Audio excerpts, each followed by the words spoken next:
G'day everyone. Well, today I'm going to show you what I think you need in your toolbox for at-home use and one that you can take down the track as well. Now with the tools in this toolbox, you should be able to take a bike apart and put it back together, besides some special tools that you may need to get for your bike, which you'll have to get anyway. Now starting off, I've got a Kincrome Contour toolbox. Now this is a good toolbox because it's big enough to hold all the tools. One of the great things about this toolbox though is it's got locking drawers.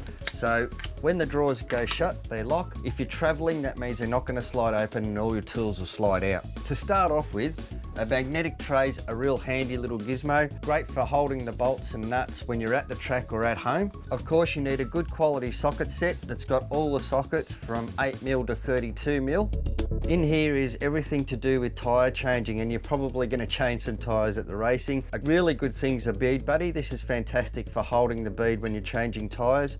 Obviously you need 3 tyre levers and you'd need a core remover.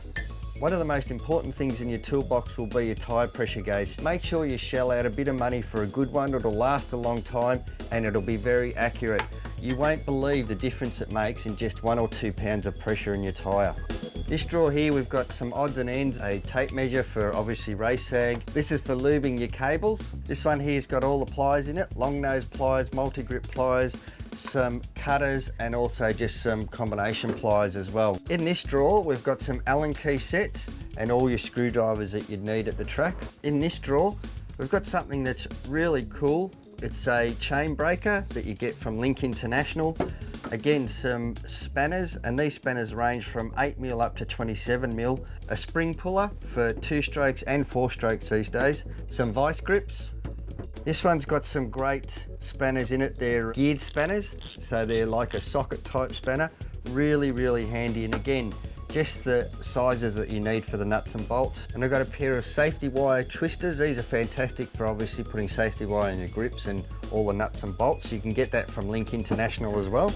In this drawer here is where all the torque wrenches are. Now I've got a torque wrench for my spokes. It really does take the guesswork out of whether your spoke nipples are done up tight enough. And of course something that you will use at home and also at the track is torque wrenches. These days it's very important to have the right torque on your nuts and bolts. And in the last drawer, well, what I've got here is a soft faced hammer, very good to have. Also, it's great to have a steel faced hammer as well. And probably one of the most used items in there is of course T-bars. Now these are Motion Pro T-bars, the best in the business, that's for sure. And a set of gloves as well, so if you're changing tyres or anything that might be dirty or sharp, it's always a good idea to put some gloves on. And one of the other things that I use quite regularly at home and down at the track is a Milwaukee impact driver. This is fantastic for getting bolts in and out really quickly. Now I know it's quite an investment to have a good toolkit, but it is a lifetime investment. Your tools will last a lifetime if they're quality tools, unless you go lending them to your mates, because that's when you start losing them. If you want to check out more about the tools and where to get them, check out their website mxtv.com.au. There'll be plenty of links of the tools on there. I hope that's answered some of your questions about what you should have in your toolbox at home and at the track. I'll see you next time.